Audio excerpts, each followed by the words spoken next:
Le masque de la mort rouge. La mort rouge avait pendant longtemps dépeuplé la contrée. Jamais peste ne fut si fatale, si horrible. Son avatar, c'était le sang, la rougeur et la hideur du sang.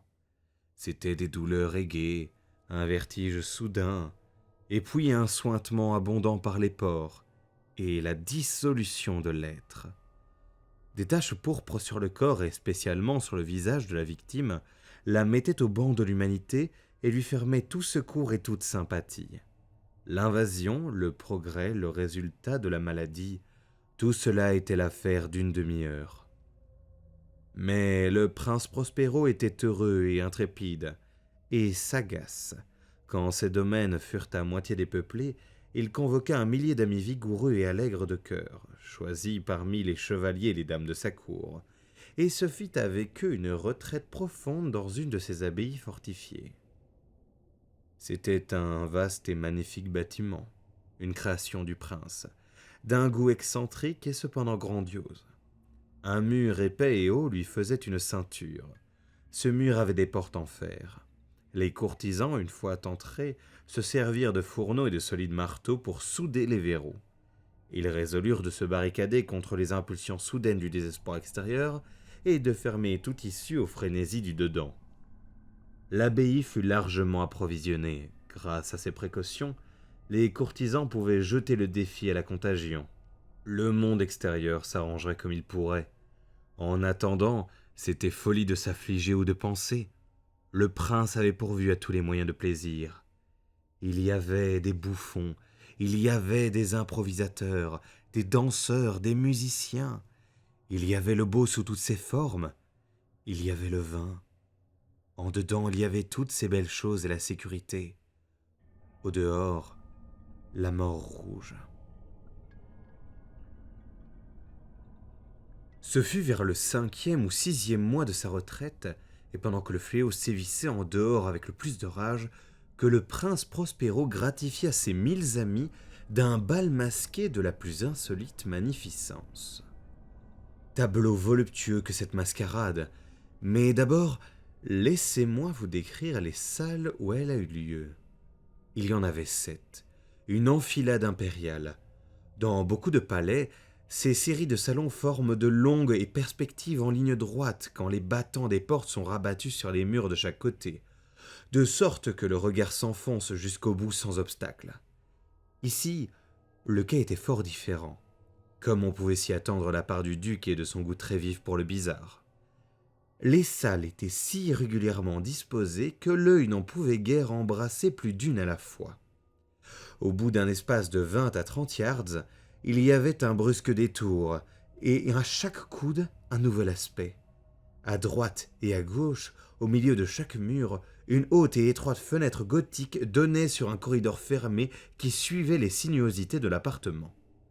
Chaque fenêtre était faite de verre colorié en harmonie avec le ton dominant dans les décorations de la salle sur laquelle elle s'ouvrait. Celle qui occupait l'extrémité orientale, par exemple, était tendue de bleu, et les fenêtres étaient d'un bleu profond.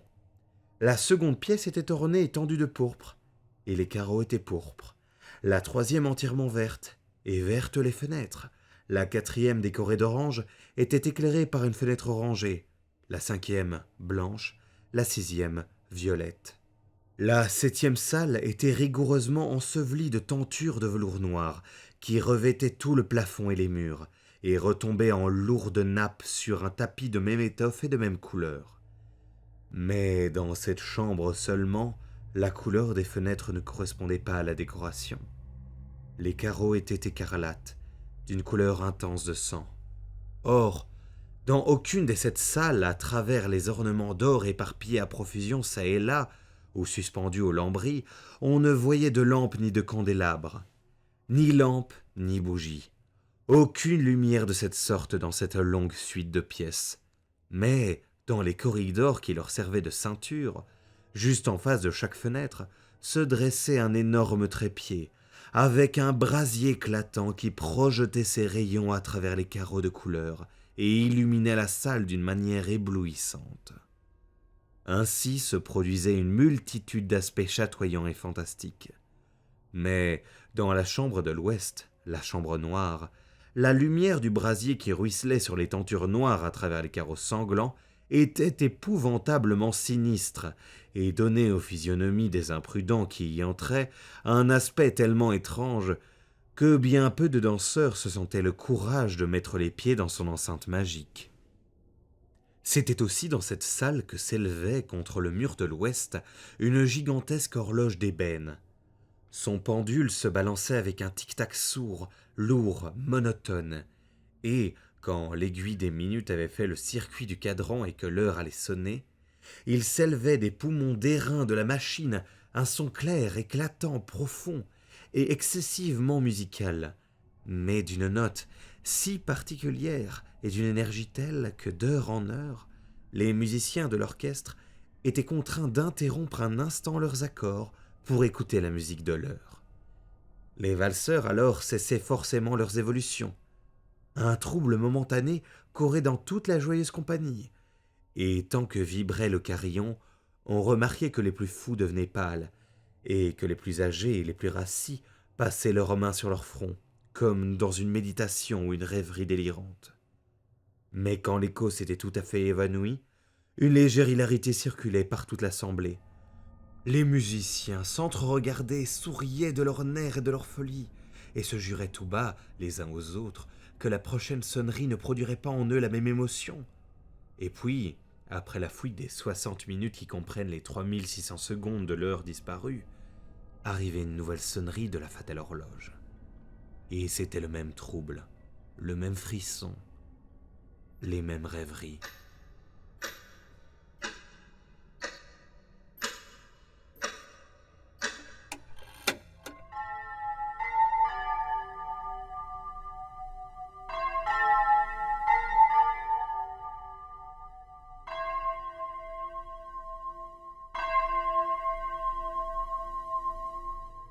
Mais, en dépit de tout cela, c'était une joyeuse et magnifique orgie. Le goût du duc était tout particulier. Il avait un œil sûr à l'endroit des couleurs et des effets. Il méprisait le décorum de la mode. Ses plans étaient téméraires et sauvages, et ses conceptions brillaient d'une splendeur barbare. Il y a des gens qui l'auraient jugé fou. Ses courtisans sentaient bien qu'il ne l'était pas. Mais il fallait l'entendre, le voir, le toucher, pour être sûr qu'il ne l'était pas. Il avait, à l'occasion de cette grande fête, présidé en grande partie à la décoration mobilière des 7 salons. Et c'était son goût personnel qui avait commandé le style des travestissements. À coup sûr, c'étaient des conceptions grotesques. C'était éblouissant, étincelant. Il y avait du piquant et du fantastique, beaucoup de ce qu'on a vu dans Hernani. Il y avait des figures vraiment arabesques, absurdement équipées, incongrument bâties. Des fantaisies monstrueuses comme la folie. Il y avait du beau, du licencieux, du bizarre en quantité, tant soit peu de terrible, et du dégoûtant à foison. Bref, c'était comme une multitude de rêves qui se pavanaient çà et là dans les 7 salons. Et ces rêves se contorsionnaient en tous sens, prenant la couleur des chambres, et l'on eût dit qu'ils exécutaient la musique avec leurs pieds et que les airs étranges de l'orchestre étaient l'écho de leurs pas. Et, de temps en temps, on entend sonner l'horloge d'ébène de la salle de velours. Et alors, pour un moment, tout s'arrête, tout se tait, excepté la voix de l'horloge. Les rêves sont glacés, paralysés dans leur posture.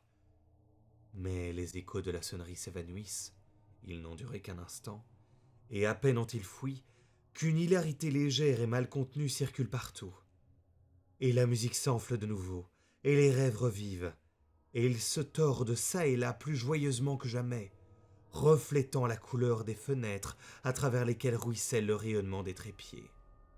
Mais, dans la chambre qui est là-bas tout à l'ouest, aucun masque n'ose maintenant s'aventurer, car la nuit avance, et une lumière plus rouge afflue à travers les carreaux couleur de sang, et la noirceur des draperies funèbres est effrayante, et à l'étourdi qui met le pied sur le tapis funèbre, l'horloge d'ébène envoie un carillon plus sourd, plus solennellement énergique que celui qui frappe les oreilles des masques, tourbillonnant dans l'insouciance lointaine des autres salles.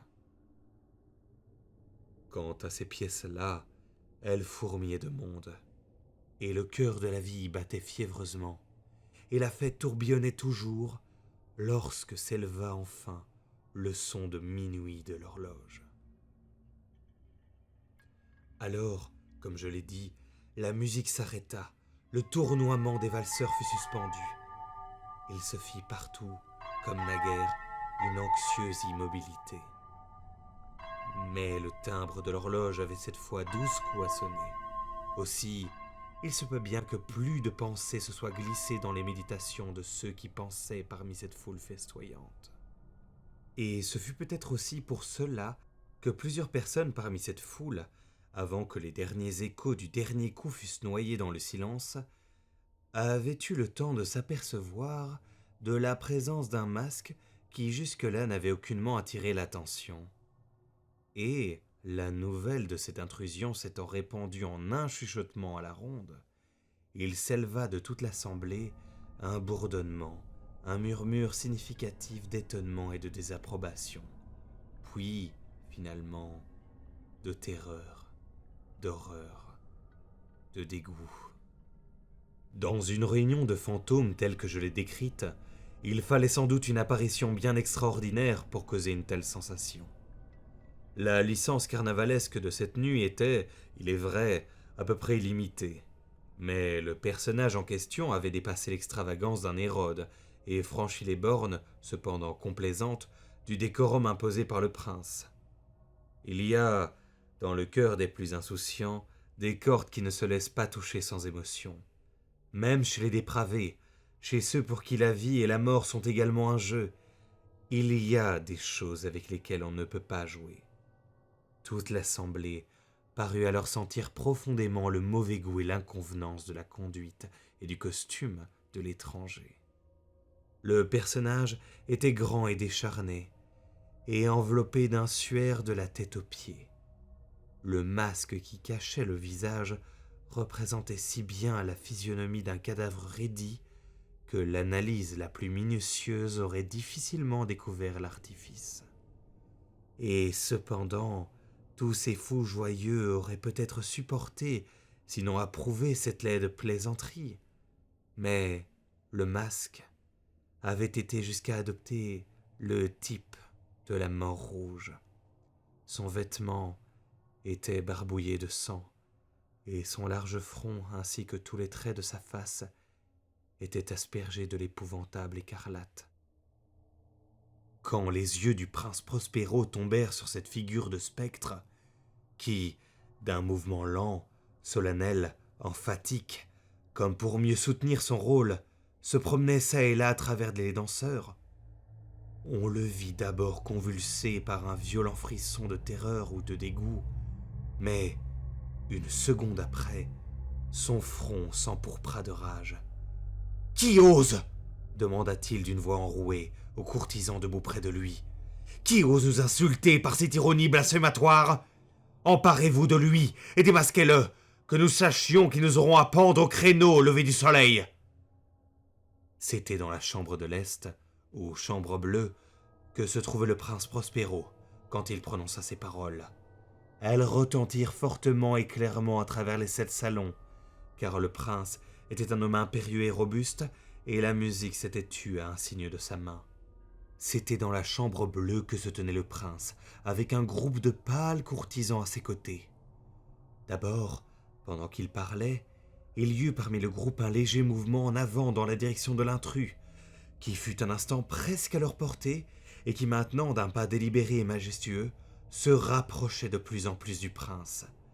Mais, par la suite d'une certaine terreur indéfinissable que l'audace insensée du masque avait inspirée à toute la société, il ne se trouva personne pour lui mettre la main dessus, si bien que, ne trouvant aucun obstacle, il passa à 2 pas de la personne du prince, et pendant que l'immense assemblée, comme obéissant à un seul mouvement, reculait du centre de la salle vers les murs, il continua sa route sans interruption, de ce même pas solennel et mesuré qu'il avait tout d'abord caractérisé, de la chambre bleue à la chambre pourpre, de la chambre pourpre à la chambre verte, de la verte à l'orange, de celle-ci à la blanche et de celle-là à la violette, avant qu'on eût fait un mouvement décisif pour l'arrêter. Ce fut alors toutefois que le prince Prospero, exaspéré par la rage et la honte de sa lâcheté d'une minute, s'élança précipitamment à travers les 6 chambres où nul ne le suivit, car une terreur mortelle s'était emparée de tout le monde. Il brandissait un poignard nu et s'était approché impétueusement à une distance de 3 ou 4 pieds du fantôme qui battait en retraite, quand ce dernier, arrivé à l'extrémité de la salle de velours, se retourna brusquement et fit face à celui qui le poursuivait. Un cri aigu partit, et le poignard glissa avec un éclair sur le tapis funèbre, où le prince Prospero tombait mort 1 seconde après. Alors, invoquant le courage violent du désespoir, une foule de masques se précipita à la fois dans la chambre noire et, saisissant l'inconnu qui se tenait comme une grande statue droite et immobile dans l'ombre de l'horloge d'ébène, ils se sentirent suffoqués par une terreur sans nom, en voyant que, sous le linceul et le masque cadavéreux qu'ils avaient empoignés avec une si violente énergie, ne logeait aucune forme palpable. On reconnut alors la présence de la mort rouge. Elle était venue comme un voleur de nuit, et tous les convives tombèrent un à un dans les salles de l'orgie, inondées d'une rosée sanglante, et chacun mourut dans la posture désespérée de sa chute. Et la vie de l'horloge d'ébène disparut avec celle du dernier de ces êtres joyeux, et les flammes des trépieds expirèrent, et les ténèbres, et la ruine, et la mort rouge établirent sur toute chose leur empire illimité.